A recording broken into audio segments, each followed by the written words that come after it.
ज्याने बाबासाहेबांना स्वीकारलं नाही आणि मनुवाद स्वीकारला ते मागे राहिले. पण रोटी बेटी व्यवहार नाही झाले म्हणून तो हेट्रोजिनस आहे हे मानणं मूर्खपणाचं आहे. ज्यांना स्वतःचं कसलंही वैचारिक तत्त्वज्ञान नाही अशी मंडळींना आम्ही स्टेजवर दूर ठेवतो. पाकिस्तानच्या सैन्याला सुद्धा पण कोणाची दहशत असेल ती महा रेजिमेंटची आहे. लबाड लांडग्या ढोंग करते तशामध्ये सुप्रीम कोर्ट हे ढोंग केलं असं माझं म्हणणं आहे. मातंग समाजाला पुढं न्यायचं असेल तर त्या 68 ज्या सूचना मान्य केल्या, ज्या जाती व्यवस्थेपुढे असं म्हटलं तर वागवं ठरणार की बाबासाहेब सुद्धा हेल्पलेस झाले. की 1950ला जेव्हा संविधान या देशामध्ये लागू झालं त्या मारवाडा आणि मांगवाडा एकत्र होता. त्याच्यामध्ये सुप्रीम कोर्ट सुप्रीम आहे की नाही हा प्रश्न पडावा अशी परिस्थिती निर्माण झालेली आहे. आणि आमच्या मातंग भावांना विश्वास देऊ इच्छितो, तुम्ही आमच्याबरोबर या, बाबासाहेबांचा विचार अंगीकारा. आपोआप आपला उद्धार झाल्याशिवाय राहणार नाही. की बराक ओबामासारखा माणूस डॉक्टर बाबासाहेब आंबेडकरांना सिम्बॉल ऑफ नॉलेज म्हणतो. म्हणून हा समाज एक स्पेशल समाज या देशातला आहे जो क्रांती घडवू शकतो. इतर कोणामध्ये ही क्रांती घडवण्याची हिंमत नाही. नमस्कार मित्रहो, आरक्षणाच्या उपवर्गीकरणाच्या विषयाला जवळपास सर्व महाराष्ट्रामध्ये उधाण आलेलं आहे. जवळपास सर्वांपर्यंतच आरक्षणाच्या उपवर्गीकरणाचा विषय आता पोहोचलेला आहे. आणि आरक्षणाच्या उपवर्गीकरणाच्या निमित्तानं योग्य अयोग्य ह्या दोन्हीही बाजू मांडताना लोक दिसत आहेत. वेगवेगळ्या चर्चा होताना दिसत आहेत. मित्रहो, या व्हिडिओमध्ये माझ्यासोबत आहेत डॉक्टर बाबासाहेब आंबेडकर यांचे नातू, ज्यांनी या देशाला स्वातंत्र्य, समता, न्याय, बंधुता ही तत्वे दिली आणि जगातल्या सर्वात मोठ्या लोकशाहीचं संविधान ज्यांनी डॉक्टर बाबासाहेब आंबेडकरांनी या देशाला अर्पण केलं, त्या डॉक्टर बाबासाहेब आंबेडकरांचे नातू आनंदराजजी आंबेडकर साहेब, जे की राष्ट्रीय रिपब्लिकन सेनेचे राष्ट्रीय अध्यक्ष आहेत, त्यांच्यासोबत या व्हिडिओच्या माध्यमातून आरक्षणाच्या उपवर्गीकरणाची विरोधी बाजू जी आहे ती आपण या ठिकाणी समजून घेणार आहोत. सर, जय भीम. क्रांतिकारी जय भीम. या मुलाखतीमध्ये, या पॉडकास्टमध्ये मी आपलं खूप खूप स्वागत करतो. सर, मला पहिल्यांदा सांगावं असं वाटतं की ही मुलाखत, मी आत्तापर्यंत बऱ्याचशा मुलाखती केल्यात, पण ही मुलाखत माझ्यासाठी विशेष आहे. कारण मी डॉक्टर बाबासाहेब आंबेडकरांचा म्हणजे माझ्या ठिकाणी फॉलोवर आहे. माझ्या जीवनापुरता बाबासाहेबांच्या रस्त्यावर मी चाललोय. जसं मला कळतं तेव्हापासून मी बाबासाहेबांना फॉलो करत आलोय. त्यामुळं त्याच डॉक्टर बाबासाहेब आंबेडकरांचं रक्त माझ्यासोबत आहे आणि त्यांची मी मुलाखत घेतोय. हा माझ्यासाठी सर खूप मोठा आणि गर्वाचा क्षण आहे. खूप योगायोग चांगला आहे माझ्यासाठी. त्यामुळं तुम्ही मुलाखत देता त्याबद्दल पहिल्यांदाच मी आपला आभार व्यक्त करतो. लोकशाहीमध्ये चर्चेने प्रश्न सुटतात, लोकांपर्यंत चर्चा गेली पाहिजे. आमची मतं, उपवर्गीकरणाला पाठिंबा देण्याची मतं, याच्यामधून लोकांना एक्झॅक्टली काय प्रश्न आहेत ते कळतील आणि मग त्याच्यावरती लोकांचं ओपिनियन बनेल आणि त्या ओपिनियनवरती मग एकंदरीत वातावरण बनेल. आणि त्यामुळं सरकारसुद्धा ज्या पद्धतीचं वागतंय त्यांनासुद्धा कुठेतरी आळा बसू शकतं असं माझं मत आहे. आणि त्यामुळं हे तुम्ही घेताय त्याला मी उत्स्फूर्तपणे आपल्याला प्रतिसाद देत आहे. सर, मला पहिलाच प्रश्न विचारावा असं वाटतं की डॉक्टर बाबासाहेब आंबेडकरांनी जाती समूहाला आरक्षण दिलं, याचा उद्देश एकच होता की सर्वच जाती समूहाचा विकास झाला पाहिजे. प्रत्येक तळागाळातल्या शोषित, पीडित, वंचित प्रत्येक घटकाचा विकास झाला पाहिजे, हा आरक्षणाचा मूळ उद्देश होता. आणि सरकार म्हणतं की उपवर्गीकरणाच्या माध्यमातून ज्यांचा विकास झालेला नाही, त्या मागास जातींचा, ज्या जाती मागे राहिलेल्या आहेत त्यांचा आम्ही आरक्षणाच्या उपवर्गीकरणाच्या माध्यमातून विकास करणार आहोत. मग असं असताना आरक्षणामुळं जर उपवर्गीकरणातून विकास होत असेल तर या उपवर्गीकरणाला विरोध करण्याचं नेमकं कारण काय आहे सर? एक लक्षात घ्या, तुम्ही म्हणाल अनुसूचित जाती नावाचा कुठच्याही जाती नाही आहेत. बाबासाहेब आंबेडकरांनी त्यांच्या आयुष्यामध्ये डिप्रेस क्लास म्हणून जे अनटचेबल्स आहेत त्यांचा नेहमी उल्लेख केलेला आहे. फक्त जेव्हा संविधान लिहिलं तेव्हा कास्ट बेस्ड जे आरक्षण मिळत होतं आणि त्यामुळं बाबासाहेबांनी ह्या संपूर्ण जो अस्पृश्य वर्ग होता, ज्यांना अस्पृश्याचे चटके बसले, ज्यांना अस्पृश्यामुळे अमानवी जीवन जगावं लागलं, त्या सर्वांना बाबासाहेबांनी अनुसूचित जाती म्हणून संविधानात संबोधलं. पण खरं म्हणजे बाबासाहेबांच्या लिखाणामध्ये त्यांना डिप्रेस क्लास म्हटलेलं आहे. म्हणजे एक दबलेला वर्ग ज्याला हजारो वर्षापासून दबवलेला आहे. आणि हा एक जिन्सी आहे, कारण या वर्गाला ज्या पद्धतीने हाल अपेष्टा झाल्यात त्या जवळजवळ सारख्या आहेत. आता तुम्ही म्हणाल मग असं कसं आहे की ते काही चर्मकार आहेत, काही ढोर आहेत, काही मातंग आहेत, काही इतर जातीचे आहेत, मग ते कसं काय? तर बाबासाहेबांचं म्हणणं असं होतं की या एकच क्लास असणाऱ्या लोकांमध्ये ज्यांनी चामड्याच्या याच्या प्रक्रिया केली, म्हणजे चप्पल वगैरे बनवण्याचं, त्यांना चर्मकार म्हटलं गेलं. ज्याने गुराढोरांचं मांस काढण्याचा प्रयत्न केला त्याला ढोर म्हटलं गेलं.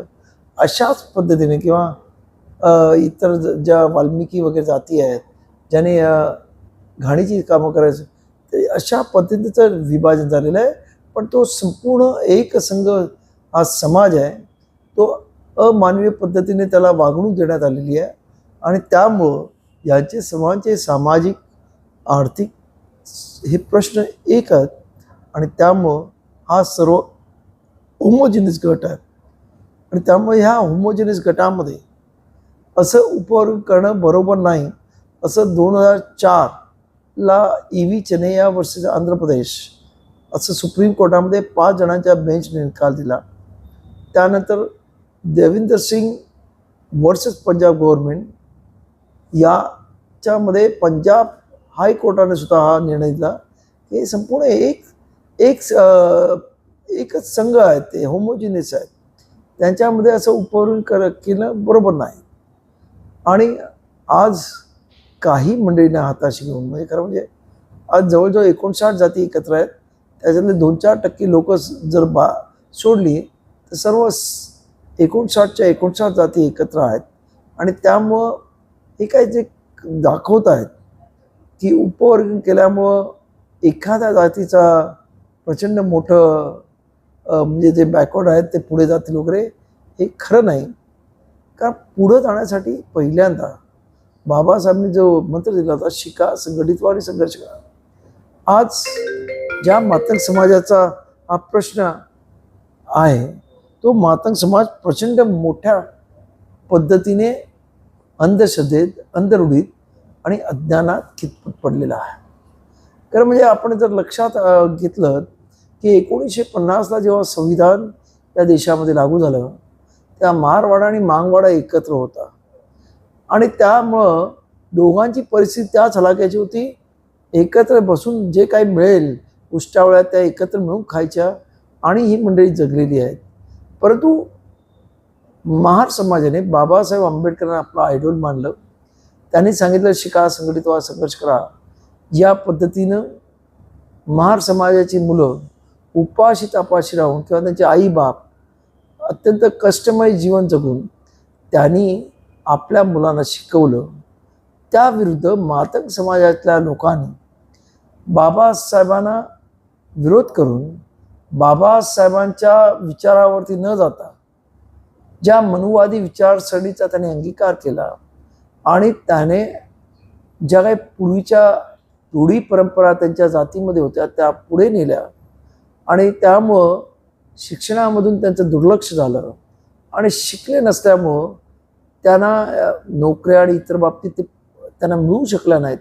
आणि त्यामुळं काहीसे ते पाठीमागे राहिलेत. पण एक लक्षात घ्या, पण या इथे आपल्याला मी सांगू इच्छितो की ज्याने बाबासाहेब आंबेडकर मातंग समाजाच्या माणसाने अंगीकारला, ही सर्व मंडळी आज पुढारलेली आहेत. आता आपल्याला माहिती आहे सुकुमार कांबळे जे मातंग समाजाचे नेते आहेत ते बौद्ध झाले आहेत. आज ते प्राध्यापक झाले, त्यांची मुलं अत्यंत उच्च शिक्षित झाली. म्हणजे ज्याने बाबासाहेबांना स्वीकारलं ते पुढे गेले, ज्याने बाबासाहेबांना स्वीकारलं नाही आणि मनुवाद स्वीकारला ते मागे राहिले. आणि त्यामुळं हे मागे राहणं हे काही म्हणजे त्यांची चुकी आहे, त्यांनी केलेला हा म्हणजे विरोधाभास आहे. बाबासाहेबांचं आज जग मानतं, पण आज सुद्धा मातंग समाजातली काही मंडळी मुद्दामून बाबासाहेबांची अवहेलना करतायत. हे खरं म्हणजे दुर्दैवी आहे. आणि त्यामुळं आज जो प्रश्न निर्माण झालेला आहे की उपवर्गीकरणाने हा प्रश्न सुटणार आहे का? आज सुद्धा ज्या मातंग समाजातल्या लोकांनी शिकले नाही आहेत. उद्या डॉक्टर, इंजिनियर, प्रोफेसर अशांच्या जर जागा निघाल्या तर अशिक्षित माणसाला देता येतील का? त्या देता येणार नाहीत. तर त्याचं काय होणार आहे की त्यांना जर अशा पद्धतीचं आरक्षण दिलं सरकारने आणि त्यांचे 3 वेळा जर ॲडव्हर्टाईज झाली किंवा आणि त्याच्यावरती जर त्यांच्या अबकडमधला त्यांच्या वर्गातला माणूस मिळाला नाही तर त्या जागा ओपनला जातील. म्हणजे अप्रत्यक्ष पद्धतीने आरक्षण संपवलं जाईल. आणि हेच आमचं म्हणणं आहे की आज हे मनुवादी लोक तुमच्या नावाखालती आरक्षणाने हे सर्व समाज एकत्र मिळून पुढे जात आहेत. त्यांना कुठेतरी अडकाठी करणं आणि त्यांच्या आरक्षण जागा बळकवण्याचं षडयंत्र करणं अशा पद्धतीचा हा प्रयत्न आहे. सर, तुम्ही आता म्हणालात की आंध्र प्रदेशच्या खटल्यामध्ये होमोजिनियस आहेत ह्या जाती, असं सर्वोच्च न्यायालयाने म्हटलं होतं. पण उपवर्गीकरण सर्वोच्च न्यायालयाने ह्याच आधारावर दिलेलं आहे की ह्या जाती होमोजिनियस नाही नसून हेट्रोजिनियस आहेत, असं नंतर म्हणलेलं आहे. कारण याच्यामध्ये कसल्याही रोटीबेटी व्यवहार होत नाही. रोटीबेटी व्यवहार आज ही स्वातंत्र्याच्या एवढ्या वर्षानंतर राज्यघटना लागून सुद्धा एवढे वर्ष होऊन सुद्धा रोटीबेटी व्यवहार होत नाही. ह्याचा सर्वात मोठा हा पुरावा आहे की ह्या जाती विलग आहेत एकमेकापासून. यावर तुमचं काय म्हणणं आहे? आणि विशेष म्हणजे सर, मला दुसरा प्रश्न करावासा वाटतं की डॉक्टर बाबासाहेब आंबेडकरांचं स्वप्न होतं की जात विरहित समाज व्यवस्था निर्माण झाली पाहिजे, जातीचं निर्मूलन झालं पाहिजे, कुठलीही जात व्यवस्था या ठिकाणी राहिली नाही पाहिजे. आज ही डॉक्टर बाबासाहेब आंबेडकरांच्या संकल्पनेतला भारत देश निर्माण झालेला नाही. याला कारण काय वाटतं? याला कारण आपण एक लक्षात घ्या, जाती व्यवस्था दर दिवशी अत्यंत रिजिड होते, म्हणजे कडक होत चाललेली आहे. प्रत्येक जण आज जातीचं राजकारण करत आहे. आपली लोकशाहीमध्ये सुद्धा मोठे मोठे पक्ष सुद्धा इलेक्शनमध्ये तिथे त्या निवडणुकीच्या रिंगणामध्ये जेव्हा उमेदवार देतात तेव्हा त्या जातीचं प्राबल्य त्या ठिकाणी किती आहे हे बघितल्यावर ते तशा पद्धतीनं हे करतात, काय उमेदवार देतात. ते एक बघत नाही की तिथे कोण विद्वान आहे, कोण लोकशाहीला अत्यंत चांगल्या पद्धतीने खऱ्या अर्थानं काम करू शकेल, याबद्दल कोणीच बघत नाही. आणि त्यामुळं हे जे काही राजकारण चाललेलं आहे त्याच्यामुळं दुर्दैवानं या लोकशाहीच्या या आड जातीच्या भिंती अत्यंत मजबूत होत चाललेल्या आहेत. एकमेकांमध्ये समाजामध्ये जातीचे भिंती एकमेकाच्या मध्ये येत आहेत आणि त्यामुळंच हा रोटी बेटी व्यवहार होत नाही. एक लक्षात घ्या, तुम्ही जर सोशोलॉजी जर अभ्यासलं असेल तर सोशोलॉजीमध्ये असं म्हटलं जातं की एखाद्या देशामध्ये वरचा समाज कसा वागतो त्याचं अनुकरण खालच्या समाजातले म्हणजे खालचे गरीब किंवा इतर कास्टने कमी असलेले लोक फॉलो करतात. बरोबर. आज आपण पाहतो की इथं असणारा उच्चवर्णीय असणारा स्वतःला समजणारा समाज हा जातीमध्ये राजकारण करत असल्यामुळं तो जाती अंताची लढाई लढत नाही. हे खरं म्हणजे दुर्दैव आहे. तुम्हाला सांगू इच्छितो की जपानमध्ये सुद्धा अशा जाती होत्या, परंतु 100 वर्षापूर्वी जपानमध्ये जी एक उच्च जात होती, जी तिकडे सरंजामदार होते, जे राजाचे नातेवाईक होते, त्यांनी ठरवलं की आपल्याला जपानला मोठं करायचं आहे, जपानला महासत्ता बनवायचं आहे. आणि मग त्यांनी ती जाती व्यवस्था होती ती तिथे संपवली आणि त्यांनी म्हणाले की आम्ही सर्व जॅपनीज आहोत. आणि आपण पाहतो त्यानंतर जपानमध्ये एक अशी देशप्रेमाची लाट आली की त्यामुळे जपान एवढंच चिमुकलं. दुसऱ्या महायुद्धामध्ये नष्ट झालेला जपानसुद्धा आज जगामधला एक मोठा लीडर आहे. की बरं त्यांना देशाबद्दल जे प्रेम आहे जॅपनीज माणसाला, तसं भारतातल्या लोकांना भारताबद्दल प्रेम आहे असं म्हणणं मला कितीतरी म्हणजे मला धाडसाचं असं हे वक्तव्य असं मला वाटतं. कारण जपानमध्ये असं म्हणजे मी बऱ्याच ठिकाणी वाचलं आहे की तुम्ही जपानमध्ये गेलात आणि जर ट्रेनमध्ये वगैरे त्यांच्या बसलात आणि एखाद्या ट्रेनची सीट जरी फाटलेली असेल तर तिकडची महिला उठते आणि लगेच तिच्या पर्समधून सुई दोरा काढते आणि ते शिवून घेते. का तर माझा देश परदेशी लोकांसमोर अशा पद्धतीचं काही दिसू नये. या उलट भारतामध्ये असंच जर सीट फाटलेली असेल तर भारतातले लोक त्याच्या बोटं घालून अजून मोठं कसं करतायत ही मानसिकता. कारण देशाबद्दल प्रेम नाही. इथं त्याच विरुद्ध जाती जातीमध्ये एवढं प्रचंड म्हणजे स्वतः स्वजातीबद्दल एवढं प्रेम असतं की आपल्यामधला एखादा गाढव माणूस किंवा अत्यंत म्हणजे गेलेली केस ज्या एखाद्या समाजातले असेल आणि तो जरी उभा राहिला आणि इतर समाजातला अत्यंत चांगला माणूस उभा राहिला तरी स्वजातीय माणसाला वोट देण्याचं या देशामध्ये लोक स्वीकारलं जातं आणि ते खरं म्हणजे दुर्दैवी आहे. तर त्यामुळं हे जे काही चाललेलं आहे देशामध्ये जातीचं, त्यामुळे तुम्ही म्हणता की आता सुप्रीम कोर्टाने हे काढलं की हे हेट्रोजिनियस आहेत का तर लग्न करत नाही. लग्न करणार कसे? वरिष्ठ जातीने तो पायंडा घालायला पाहिजे, वरिष्ठ जातीने तो आदर्श घालून दिला पाहिजे. तो दुर्दैवाने ते घालू देत नाही. आणि त्यामुळं खालच्या जाती, ऐकून घ्या ना, त्यामुळं खालच्या जाती ते फॉलो करत नाही.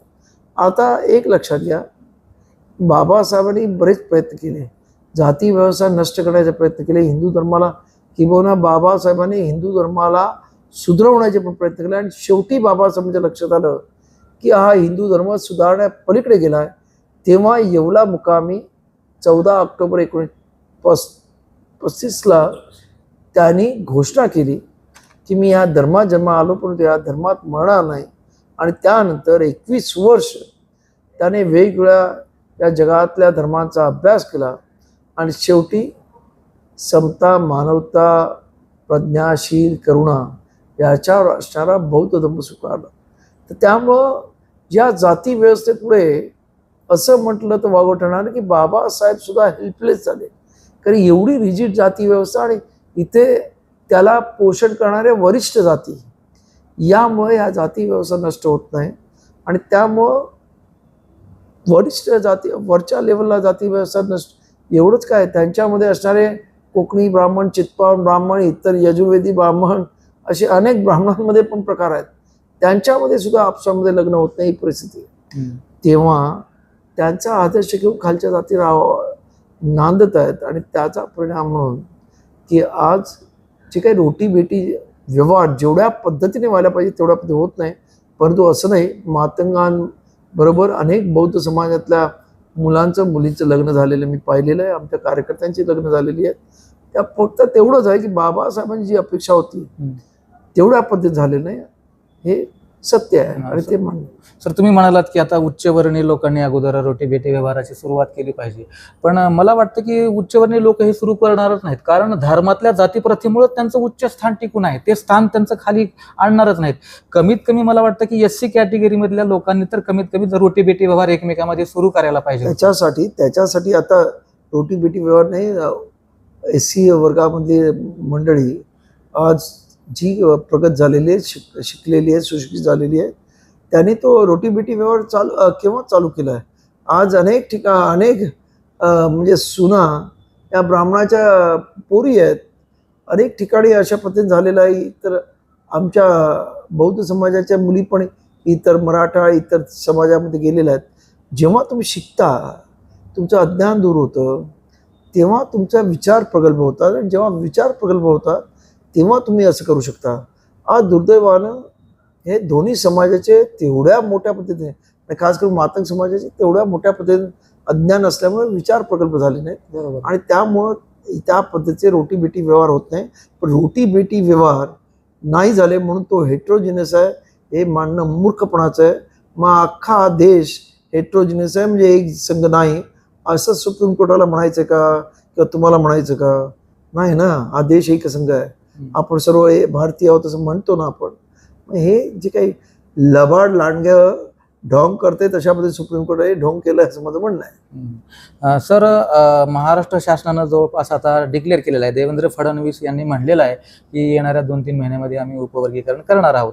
मग काही असेल, त्यांचा जो निर्णय आहे पॉझिटिव्ह असेल किंवा निगेटिव्ह असेल, करायचा असेल तर करा, नाही तर नको असेल तर नको म्हणून दे. एवढा विलंब का लावते? विलंब लावण्याचं एवढं कारण काय? त्यांची इच्छाशक्ती होती 1 ऑगस्टलाच करायचं, म्हणजे या 1 ऑगस्टला.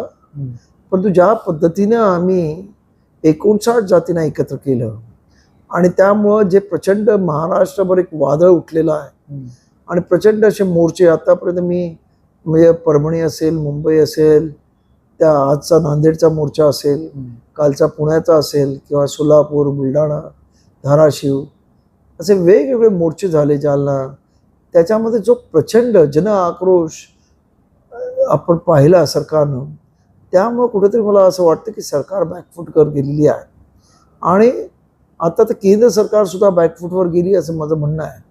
का केंद्र सरकारने 2 दिवसापूर्वी सुप्रीम कोर्टामध्ये ॲफिडेव्हिट केलं, त्याच्यामध्ये त्यांनी असं स्पष्ट म्हटलेलं आहे 341 आणि 342 मध्ये कुठल्याही जातीला इन्क्लूड करणं किंवा एक्सक्लूड करणं म्हणजे आतमध्ये घेणं किंवा बाहेर काढणं हा संसदेचा अधिकार आहे आणि ते संसदेशिवाय इतर कोणालाही अधिकार नाही असं सुप्रीम कोर्टाने ॲफिडेव्हिट दिलं आहे. त्याचप्रमाणे क्रीमी लेअरसुद्धा ह्या जातींना लावता येणार नाही अशा पद्धतीचा डायरेक्ट त्यांनी ॲफिडेव्हिट दिल्यामुळे जरी या सुप्रीम कोर्टाने काही मूर्खपणा केला असेल, म्हणजे बाबासाहेब आंबेडकरांनी तर असं म्हटलं 1951 मध्ये जेव्हा मद्रास हायकोर्ट वर्सेस दोडाई चंपकन नावाची एक केस होती, त्याच्यामध्ये सुप्रीम कोर्टाने यांना शिक्षणामध्ये सवलती देऊ नयेत असं म्हटलं. तेव्हा बाबासाहेब कायदेमंत्री होते आणि त्यांनी तिथे लगेच कायद्यामध्ये बदल केला आणि सेक्शन 15(4) मध्ये त्यांनी तो बदल घडवून आणला आणि घटनेतली पहिली दुरुस्ती 1951ला बाबासाहेबांनी स्वतः केली. आणि ही घटना दुरुस्ती झाल्यानंतर काही लोकांनी बाबासाहेबांना असं विचारलं, तुम्ही हे घटनेचं मंदिर तयार केलं आणि तुम्ही जा तोडताय, तेव्हा बाबासाहेब असं म्हणाले की पुजाऱ्याने घाण केली तर कोणीतरी साफ करावं लागेल आणि मी ते साफ करण्याचं काम करत आहे. आणि आज सुद्धा सुप्रीम कोर्टाने घाण केली आहे असं मला वाटतं आणि ते साफ करण्याचं काम आता संसदेला करावं लागणार आहे अशी माझी भूमिका आहे. सर, तुम्ही ज्यांचं आत्ता नाव घेतलं ते सुकुमार कांबळे, ज्यांनी 40 वर्षे आंबेडकर चळवळीमध्ये बाबासाहेब आंबेडकर सगळ्यांना सांगितला, ते सुकुमार कांबळे सारखे जाणकार लोक म्हणतात की उपवर्गीकरण हे कायदेशीर आहे. भारतीय राज्यघटनेमध्ये बदल करता येत नाही, पण भारतीय राज्यघटना दुरुस्त करता येऊ शकते आणि उपवर्गीकरण हे एक प्रकारची दुरुस्ती आहे, त्यामुळे ते कायदेशीर आहे आणि हे संविधानाच्या अधीन राहूनच सर्वोच्च न्यायालयाने निर्णय दिला असं त्यांचं म्हणणं आहे. यावर तुमचं काय म्हणणं आहे? तर सुप्रीम कोर्टाने जे काही आदेश दिला म्हणजे निर्णय दिला आहे तो योग्य आहे असं आमचं म्हणणं नाही, कारण त्याला एक राजकीय बाजू आहे असं आमचं प्रामाणिक मत आहे. कारण 2024 साली या देशाच्या पंतप्रधानांनी एका समाजाला इलेक्शनमध्ये असं आश्वासन दिलं की मी तुमचं उपवर्गीकरण करून देतो आणि त्यानंतर सुप्रीम कोर्टामध्ये असा निर्णय होतो, म्हणजे कुठेतरी हे पाणी मुरते असं माझं मत आहे. आणि त्यामुळंच 2004ला 5 सुप्रीम कोर्टाच्या जजेसच्या बेंचने दिलेला निर्णय या 7 जणांनी फिरवला. खरं म्हणजे सध्याची जी आपण परिस्थिती पाहतो त्याच्यामध्ये सुप्रीम कोर्ट सुप्रीम आहे की नाही हा प्रश्न पडावा अशी परिस्थिती निर्माण झालेली आहे. त्यामुळं ह्या निर्णय योग्य की अयोग्य हे काळच ठरवेल. परंतु आता सरकारने जे ॲफिडेव्हिट केलं आहे त्याने सुप्रीम कोर्टाला चक्क की तुम्हाला या जे आरक्षण आहेत 340 आणि 341 क्रमाने अनुसूचित जाती आणि जमातीला त्याच्यामध्ये हस्तक्षेप करण्याचा अधिकार नाही अशा पद्धतीचं इनडायरेक्टली ते ॲफिडेव्हिट दिलेलं आहे. त्यामुळं सुप्रीम कोर्टाचा जे काही दिलेला जजमेंट आहे ते आता रद्दबातल झालं असं मला वाटतं. सर, थोडासा एक वादग्रस्त प्रश्न मला तुम्हाला असा विचारावा वाटतो.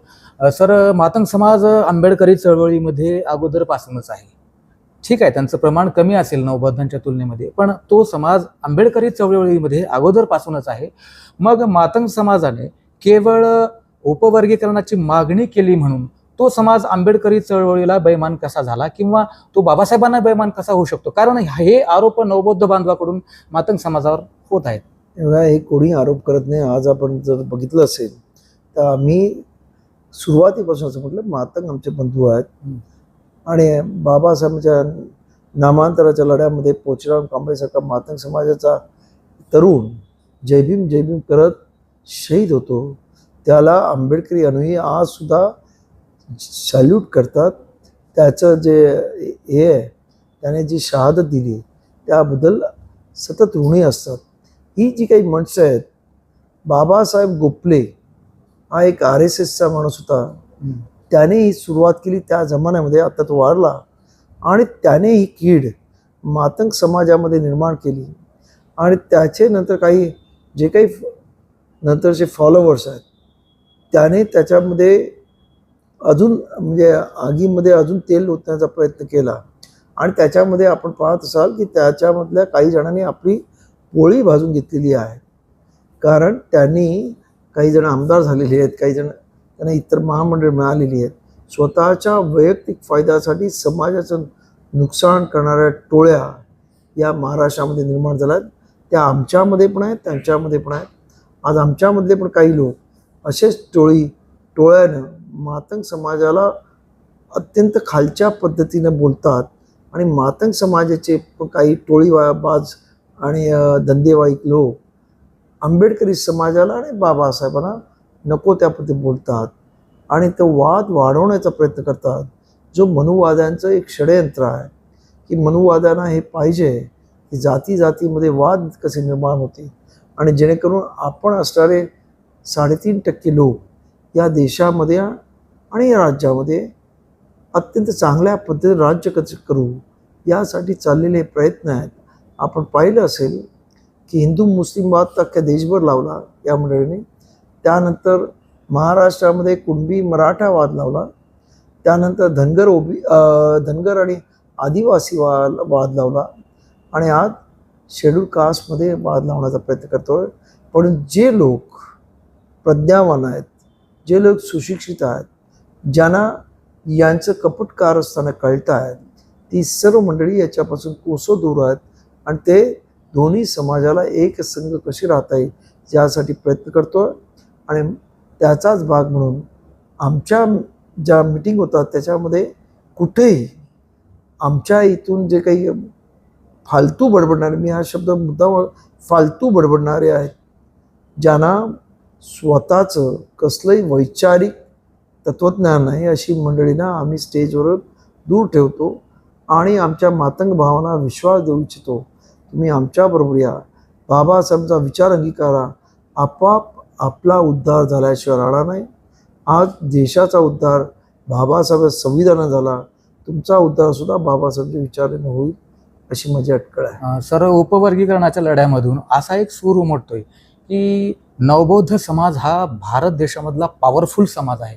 देशातल्या कुठल्याही मोठ्यातल्या मोठ्या ताकदीला तो भिडू शकतो. पर्वत सुद्धा जरी असला तो पर्वताला सुद्धा जमीनदोस्त करू शकेल. म्हणजे एवढा तो प्रभावशाली समाज आहे, एवढा पॉवरफुल भक्कम समाज आहे. कुठल्याच गोष्टीला हा समाज भीत नाही, कोणालाच समाज भीत नाही. एवढा हा नवबौद्ध समाज एवढा स्ट्रॉंग असताना सुद्धा त्याला उपवर्गीकरणाची भीती का वाटते? आम्हाला भीती वाटत नाही. आम्हाला एक बाबासाहेब असं म्हणाले, जेव्हा ते त्या जातीवादी आणि मनुवादी व्यवस्थेविरुद्ध लढाई करत होते तेव्हा ते म्हणाले की मी एक पर्वताला टक्कर मारत आहे, माझ्या डोक्याने टक्कर मारतोय, मी रक्तबंबाळ होईल आणि त्याच्यातून ते पाहून अनेक लोक स्फूर्ती घेतील आणि हा जातीवाद आणि हा मनुवाद मोडून काढतील. बाबासाहेबांनी 2500 वर्षाचं मनुवाद, तुम्ही विचार करा ना, त्याने 1920ला खऱ्या अर्थानं सामाजिक कार्यास सुरुवात केली. 1956ला बाबासाहेबांचं महापरिनिर्वाण दिलं. 36 वर्षामध्ये मनुवादाचे पाळंब खळून काढण्याचा प्रयत्न केला. अर्थात ती पूर्णपणे नेस्तनाबूत झाली नाही, कारण बाबासाहेबांना अजून जर 5-6 वर्ष जरी मिळाली असती तर या देशाचा इतिहासच बदलला असता. दुर्दैवानं बाबासाहेबांचं जे झालेलं अकाली महापरिनिर्वाण आणि त्यामुळे जी काही ही सामाजिक चळवळीची प्रगती होती ती खुंटली. तर बाबासाहेबांनंतर बाबासाहेबांच्या विचाराचा, बाबासाहेबांच्या कर्तृत्वाचा आणि बाबासाहेबांच्या ज्ञानाचा एकही माणूस या सामाजिक चळवळीमध्ये नव्हता आणि त्यामुळं ही चळवळ थोडीशी मागे गेली आणि त्याचाच परिपाक आपण पाहतोय की आज या देशामध्ये परत एकदा मनुवाद्यांनी डोकं वर काढलेलं आहे. एकट्या माणसाने हे जे केलं आहे ते म्हणजे प्रचंड आहे की 2.5 वर्षाची ही भक्कम पोलादी असणारी ही जी काही चौकट होती ती तोडून काढली आणि त्याचेच आम्ही लोक वंशज आहोत, म्हणजे सर्वच आंबेडकरी समाज. आणि त्याचं एक आहे की आंबेडकरी समाज हा कधीच घाबरत नाही. तुम्हाला मी एक सांगू इच्छितो, एक अत्यंत महत्त्वाचं की महार रेजिमेंट बाबासाहेबांनी निर्माण केली. आज जे तुम्ही हे बघता काश्मीर, ते फक्त आणि फक्त म्हणजे इंडियामधलं असणारं ते महार रेजिमेंटमुळे आहे. त्यावेळेस जेव्हा हरिवंशराय नावाचा राजा जेव्हा ऑक्टोबरला म्हणजे ऑगस्टला आपलं स्वातंत्र्य मिळालं, तो स्वतः एकटा राहणार होता. परंतु त्याला कळलं आणि तिथे पाकिस्तानी सरकारने तिकडे त्यांचं सैनिक आणि टोळ्या घुसवल्या आणि ते काश्मीर घ्यायला सुरुवात केले. तेव्हा महार रेजिमेंटला हेलिकॉप्टरने उतरवण्यात आलं आणि त्यांनी त्या सर्व टोळ्यांचा बिमोड केला. खरं म्हणजे जर नेहरूने अचानक युद्धबंदी केली नसती तर आज POKचा म्हणजे पाकिस्तान ऑक्युपाईड काश्मीरचा प्रश्न सुद्धा राहिला नसता. संपूर्ण काश्मीर महार रेजिमेंटने ताब्यात घेतला असता. आणि त्यावेळेस एक गोष्ट म्हणजे ती तुम्ही पुस्तक वाचलं महार रेजिमेंटचं, त्याच्यामध्ये एक कांबळे नावाचे सैनिक होते आणि महार रेजिमेंट मशीन गन चालवणारे रेजिमेंट होती. तर त्याच्या समोर हजारो एक टोळीवाले जे समोर आले आणि त्याच्या आजूबाजूचे असणारे सैनिक म्हणजे तिथे शहीद झाले, तरी हा मशीन गन चालवत होता. ते त्यांना सांगत होते, तू एकटा आहेस, आम्ही एवढे आहोत, तू माघार घे. पण त्या माणसाने माघार घेतली नाही. मग लपून छपून येऊन एकाने त्याची मान कापली. तर मान कापली असताना सुद्धा त्याच्या मशीन गनवरची बोट तसंच राहिलं आणि 15 मिनटं ती मशीन गन चालू राहिली आणि त्याने त्याच्यातले 101 माणसं मारली. त्यानंतर दुसरा किस्सा असा आहे की पाकिस्तानच्या मेजरने एक पुस्तक लिहिलेलं आहे, म्हणजे त्याचं आत्मचरित्र आहे. त्याच्यामध्ये खास एक चॅप्टर आहे. त्याच्यात त्याने असं लिहिलं की या भारतीय सैन्यामध्ये आम्हाला सर्वात जर कोणाची भीती वाटत असेल तर महार रेजिमेंटची. त्यांनी असं म्हटलं आहे की आम्ही प्रचंड मोठ्या संख्येनं एका चौकीवर हल्ला करायला गेलो. आमच्याकडे 400-500 माणसं होती आणि त्या चौकीला फक्त 2च महार रेजिमेंटची मंडळी मशीन गन घेऊन येते. आम्ही त्यांना सांगत होतो, तुम्ही पांढरं निशाण लावा. आम्ही स्पीकरवर अनाऊन्स करत होतो. ती माणसं ऐकायला तयार नव्हती आणि त्यांनी त्यांच्या मशीन गनच्या गोळ्या संपेपर्यंत आमच्यावरती मशीन गन चालवत ठेवल्या. शेवटी त्याने शहीद होणं पत्करलं, पण ते शरण गेले नाहीत. तर त्यामुळं पाकिस्तानच्या सैन्याला सुद्धा पण कोणाची दहशत असेल ती महार रेजिमेंटची आहे. त्यामुळे हे समाज हा एक लढाऊ आहे अत्यंत. म्हणजे आपलं जर भीमा कोरेगावचा इतिहास पाहिला तर त्याच्यावरूनच आपल्याला समजून येईल. त्याचबरोबर ह्या समाजातला एक माणूस एवढा मोठा झाला की बराक ओबामासारखा माणूस डॉक्टर बाबासाहेब आंबेडकरांना सिम्बॉल ऑफ नॉलेज म्हणतो. म्हणून हा समाज एक स्पेशल समाज या देशातला आहे जो क्रांती घडवू शकतो. इतर कोणामध्ये ही क्रांती घडवण्याची हिंमत नाही. सर, जागतिक तत्ववेत्ता कार्ल मार्क्स यांनी असं म्हणले की धर्म ही अफूची गोळी आहे, अफूच्या नशेसारखी नशा आहे. मग ह्या ज्या बाकीच्या जाती आहेत ज्या मागे राहिलेल्या आहेत त्या धर्मामध्ये बुडालेल्या आहेत. कर्मकांड असेल, अंधश्रद्धा असेल, शिक्षणापासून दूर असेल, हजारो वर्षापासून धर्माने त्यांना जी कामे घालून दिलेली आहेत तीच कामे वर्षानुवर्ष करत आलेली आहेत. आणि आरक्षणाचा लाभ ज्या जातींना मिळालेला आहे त्या 4-5 जाती, तसं तर 15 जाती म्हणलेल्या आहे, पण 4-5 जाती ज्या आहेत पुढे असलेल्या त्या जातींना फेस करून त्या जाती पुढे स्पर्धेमधून यांच्या पुढे येऊ शकणार नाहीत. मग या मागे राहिलेल्या जातींना पुढे आणण्यासाठी उपाययोजना म्हणून काय असणार आहे? अनेक उपाययोजना करता येऊ शकतात. तर आपण मातंग समाजाचं उदाहरण घेतलं तर आपल्या लक्षात येईल की 2004ला लहुजी वस्ताद अभ्यास आयोग निर्माण करण्यात आला सोशल वेलफेअर डिपार्टमेंटतर्फे. त्याने 82 सूचना केल्या. त्याच्याला 68 सूचनांचा स्वीकार करण्यात आला आणि त्या 68 सूचना जे खऱ्या अर्थाने या सरकारने त्या रुजवल्या, त्याच्यावरती काम केलं, त्याला फंड दिला, तर मला वाटत नाही की मातंग समाज मागे राहील.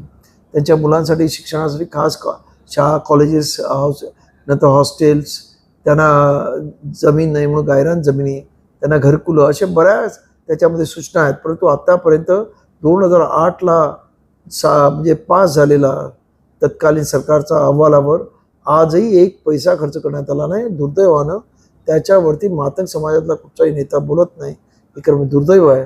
खऱ्या अर्थानं जर त्यांना मातंग समाजाला पुढं न्यायचं असेल तर त्या 68 ज्या सूचना मान्य केल्या त्याच्यासाठी बजेट ॲलोकेट करून त्याच्यातून मातंग समाजाला एक वेगळ्या उंचीवर नेता येईल असं माझं मत आहे. पण दुर्दैवानं राजकारणामध्ये असणारे जे नेते आहेत स्वतःच्या स्वार्थाने अत्यंत आंधळे झालेले आहेत आणि त्यांना समाजहितापेक्षा स्वतःचं हित स्वहित हे महत्त्वाचं असल्यामुळे ते अशा पद्धतीने वागत आहेत असं माझं म्हणणं आहे. त्यामुळं मी मातंग समाजाच्या सर्व माझ्या भावांना आव्हान करतो की तुम्ही हे स्वहित बघणाऱ्या लोकांपासून दूर व्हा आणि खऱ्या अर्थानं तुमच्या सुखदुःखाला जे नेहमी उभे राहतात, म्हणजे तुमच्यावरती अन्याय अत्याचार झाले तर हा तुमचा मोठा भाऊ आत्तापर्यंत उभा राहिला, ह्याच्या पुढे सुद्धा उभा राहील आणि आपण सर्व एक संघ एक दिलाने या देशामध्ये खऱ्या अर्थानं एक सामाजिक वैचारिक जी बाबासाहेबांनी क्रांती केली तिचे पायीक होऊया एवढं मी आपल्या चॅनलच्या वतीने सांगू इच्छितो. सर, सोशल मीडियावर सध्या बऱ्याचशा ज्या कॉमेंट्स आहेत, काही व्हिडिओ असतील म्हणा, दोन्ही बाजूचे लोक आहेत की ते महापुरुषांवर अगदी खालच्या पातळीवर जाऊन टीका करत आहेत. माझ्या मते हे जे करतात एक तर ते भावनेच्या भरात करतात किंवा काही जण हे मनुवाद्यांचे दलाल आहेत, त्यांच्या पेरोल आहेत आणि त्यामुळं ते दोन्ही समाजात वितुष्ट कसं येईल, भांडणं कसे लागतील यासाठी प्रयत्न करत आहेत. सर, आपण या चॅनलसाठी वेळ दिलात आणि आपलं जे काही अनमोल कॉन्सेप्ट होत्या, जे काही टीका टिप्पणी सोशल मीडियावर असतील किंवा या उपवर्गीकरणाच्या लढ्याच्या निमित्तानं असतील त्या मला वाटतं आपण बऱ्यापैकी त्याच्यावर प्रकाश टाकलेला आहे. आपण आपला वेळ काढला आणि या चॅनलला मुलाखत दिली त्याबद्दल आपले खूप खूप आभार सर. धन्यवाद. जय भीम. जय भीम. मित्रहो, हा व्हिडिओ जर तुम्हाला आवडला असेल तर या चॅनलला सबस्क्राईब करा. हा व्हिडिओ जर तुम्ही फेसबुक, इंस्टाग्रामवरून पाहत असाल तर पेजला फॉलो करा. अशाच प्रकारच्या वेगवेगळ्या मुलाखती मी चॅनलवरून, पेजवरून आपल्यासाठी घेऊन येत असतो. व्हिडिओ जर आवडला असेल तर चॅनलला सबस्क्राईब करा, पेजला फॉलो करा. धन्यवाद.